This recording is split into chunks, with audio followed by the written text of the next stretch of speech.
हिंदू धर्म में भगवान दत्तात्रेय को त्रिदेव ब्रह्मा, विष्णु और महेश का एक रूप माना गया है। धर्म ग्रंथों के अनुसार श्री दत्तात्रेय भगवान विष्णु के छठे अवतार हैं। वह आजन्म ब्रह्मचारी और अवधूत रहे, इसलिए वे सर्वव्यापी कहलाए। यही कारण है कि तीनों ईश्वरीय शक्तियों से समाहित भगवान दत्तात्रेय की आराधना बहुत ही सफल, सुखदायी और शीघ्र फल देने वाली मानी गई है। मन, कर्म और वाणी से की गई उनकी उपासना भक्त को हर कठिनाई से मुक्ति दिलाती है। नमस्कार दोस्तों, कथन धर्माचे इस चैनल में आपका स्वागत है। कहा जाता है कि भगवान भोले का साक्षात रूप दत्तात्रेय में मिलता है। जब वैदिक कर्मों का, धर्म का तथा वर्ण व्यवस्था का लोप हुआ, तब भगवान दत्तात्रेय ने सबका पुनरुद्धार किया था। है राज अपनी सेवाओं से उन्हें प्रसन्न करके 4 वर प्राप्त किए थे। पहला बलवान, सत्यवादी, मनस्वी, आदोषदर्शी तथा सहभुजाओं वाला बनने का। दूसरा जरायुज तथा अंडर जीवों के साथ साथ समस्त चराचर जगत का शासन करने के सामर्थ्य का। तीसरा देवता, ऋषियों, ब्राह्मणों आदि का यजन करने तथा शत्रुओं का संहार कर पाने का। और चौथा इहलोक, स्वर्गलोक और परलोक विख्यात अनुपम पुरुष के हाथों मारे जाने का वर प्राप्त किए थे। एक बार माता लक्ष्मी, पार्वती व सरस्वती को अपने पतिव्रत्य पर अत्यंत गर्व हो गया। भगवान ने इनका अहंकार नष्ट करने के लिए लीला रची। उसके अनुसार एक दिन नारद जी घूमते घूमते देवलोक पहुँचे और तीनों देवियों को बारी बारी जाकर कहा कि ऋषि अत्रि की पत्नी अनुसुईया के सामने आपका सतीत्व कुछ भी नहीं।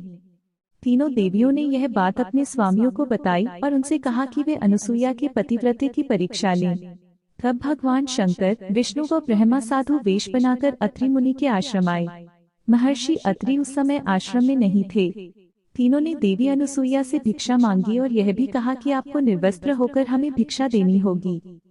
अनुसुईया पहले तो यह सुनकर चौंक गईं, लेकिन फिर साधुओं का अपमान न हो इस डर से उन्होंने अपने पति का स्मरण किया और कहा कि यदि मेरा पतिव्रत्य धर्म सत्य है तो ये तीनों साधु छछ मास के शिशु हो जाएं। ऐसा बोलते ही त्रिदेव शिशु होकर रोने लगे। तब अनुसुईया ने माता बनकर उन्हें गोद में लेकर स्तनपान कराया और पालने में झुलाने लगी। जब तीनों देव अपने स्थान पर नहीं लौटे तो देवियां व्याकुल हो गईं। तब नारद ने वहां आकर सारी बात बताई। तीनों देवियां अनुसुईया के पास आईं और क्षमा मांगी। तब देवी अनुसुईया ने त्रिदेव को अपने पूर्व रूप में कर दिया। प्रसन्न होकर त्रिदेव ने उन्हें वरदान दिया कि हम तीनों अपने अंश से तुम्हारे गर्भ से पुत्र रूप में जन्म लेंगे। तब ब्रह्मा के अंश से चंद्रमा, शंकर के अंश से दुर्वासा और विष्णु के अंश से दत्तात्रेय का जन्म हुआ। कार्तवीर्य अर्जुन, कृतवीर्य का ज्येष्ठ पुत्र, के द्वारा श्री दत्तात्रेय ने लाखों वर्षों तक लोक कल्याण करवाया था। कृतवीर्य हेहराज की मृत्यु के उपरांत उनके पुत्र अर्जुन का राज्याभिषेक होने पर गर्ग मुनि ने उनसे कहा था कि तुम्हें श्री दत्तात्रेय का आश्रय लेना चाहिए, क्योंकि उनके रूप में विष्णु ने अवतार लिया है।